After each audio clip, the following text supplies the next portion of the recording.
And welcome back, ladies and gentlemen. It is once again time to talk some golf, and I'm here with head coach of the girls team at Orange, Cody Kovach, in his third year of coaching the team. Coach, when you talk about girls golf, this is a really up and coming sport. I mean, they did statistics, and this is why I'm buying my daughter, who's 1 year old, a set of clubs here for Christmas.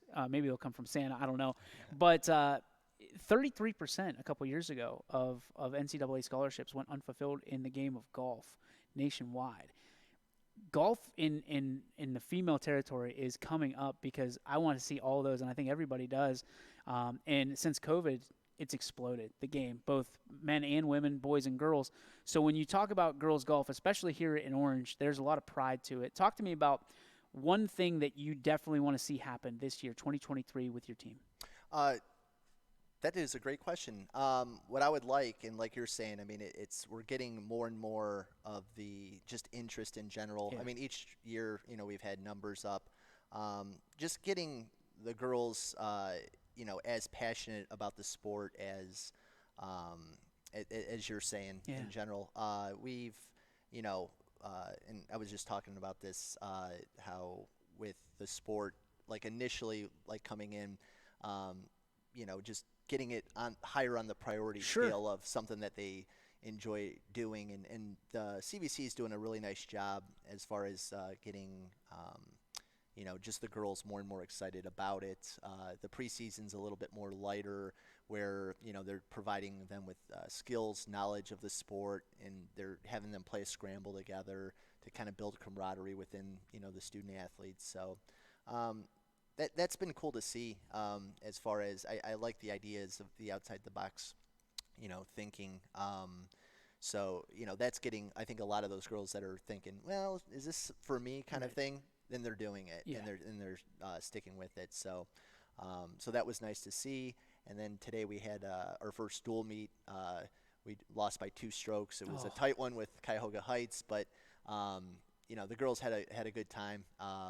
As far as competing, conditions were it was tough all the way around. The rough was a little bit tough, but just in general, the enjoying going out there to compete, I thought they did a nice job doing. So when you look at, your team this year, how many girls do you have out? Were numbers a problem, or are numbers an issue? I mean, we have 9, so filling a varsity team, now we can easily do that. And we're kind of knocking on the door to getting a JV team also. Beautiful. Which I don't know when the last time they had a JV team was, but that's kind of a goal, is to get to kind of where the boys team is, where they can have a full varsity team as well as JV team. Third year for you. Mm-hmm. How have you seen things progress from year 1 to year 3? Just in general, it's becoming more, I think, competitive within the girls. Like the girls that we have now, Tessa Kemelhar, Anuja Patel, Bree Turner, Alex O'Connor, they're committed to the sport. They're out there to compete for their team. They're involved with other things as well. But golf is important to them, being there for their team, being the student athletes that they are, the awesome, young ladies that they are. It's just kind of building that camaraderie within the girls, and the sport of golf and their school. That's kind of what it's about. Culture can be a huge challenge in some sports and even in some schools. How have you taken that bull by the horns and let these girls realize what the culture is going to be on this golf team? That's still just an ongoing process in general. But it's really just kind of showing them that that I'm always going to be there for them as their coach. Showing them about like what the sport that I love about it is. Sharing that with them, and just the overall like lifelong goals that that golf has, that in store for them with the work that they put in will translate out there. And with golf, as we know, sometimes you're doing everything right, and it's like, why one day you'll be like, oh, I'm never gonna hit the ball in the woods again, and then it's the next day, the next day it's like, oh wow, I can't put a ball on the fairway to save my life. You're playing in the woods.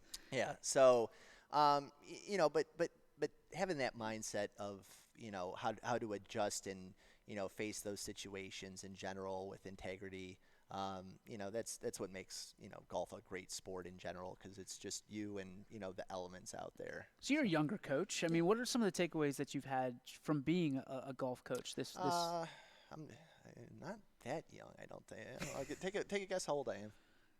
I'm gonna guess 38. You nailed it. Never mind. But it's 17 years. I mean, it's not that young, I guess, but 30-year coaching golf. No, the one thing I've learned about golf, though, coaching golf, I'm surprised you nailed that, by the way. I'm 38. That's the only. I guessed it. It really is. I've learned this from Rick Clark, who's the boys coach. Yep. How mental, and he prepped me for this. He goes, "I don't think you realize how mental this game is as far as coaching it is concerned. Like how much of a, like you really have to be, to see like what type of day they're having, how they're feeling. Do you really coach them, or do you back off, kind of thing?" And it's like, with wrestling, which is what I've been used to my whole life, it's more, you're in their face. You're, like, this is what you need to do. This is what, You're laying back a little bit. Yeah. Well, with golf, yeah, it's finding that kind of, that happy space where, like, okay, if I do this, they're going to be at their best, because that's the type of coach I want to be. What do I have to do for you to be at your best? What are the challenges? I mean, golf coach, you have to be a team guy first, right? But there's also individual attention that needs to be paid towards the end of the season. How do you balance that?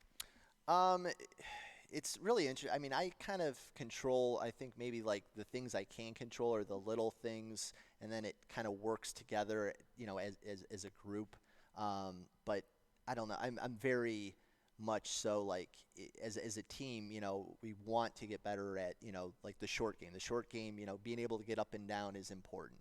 That philosophy of keeping it in play, hopefully the team knows that those are, the principles that we know can work as a winning solution to, doing well. But then individually, like, I know everybody's kind of strengths and weaknesses, with their long game, their short game. We're those little things that we need to work on mechanically. And, it's kind of one of those things with golf too, where it's like, you don't rush the process, you kind of trust the process. Yep. And all of a sudden, sometimes things just all of a sudden work, and it's like no rhyme or reason, and you just feel it. And that's what makes the game so interesting too. And where it takes just one good shot and you're back, you know what I mean? Like, you're like, okay, like, let's go. You get humbled real quick too. Oh, that's too. Oh, it's ridiculous. Where you're like, you'll go birdie par, then you'll be like, oh yeah, I should be playing, pro, and then triple bogey, and then you're like, oh yeah, that's why. Where's my tour card? Yep. Last question for you. 2023 will be a success for Orange Lady Golf if blank. If we continue to do the things we can control, if we can continue to believe in ourselves, if we can continue to, stick with the work ethic that we have, if we can continue to build upon our strengths and, be able to look our weaknesses, look at ourselves in the mirror and say, this is what we need to fix, this is where we need to get better. Then I think good things are going to happen for our girls. Coach, thank you very much. Good luck this season. Appreciate you. Thank you.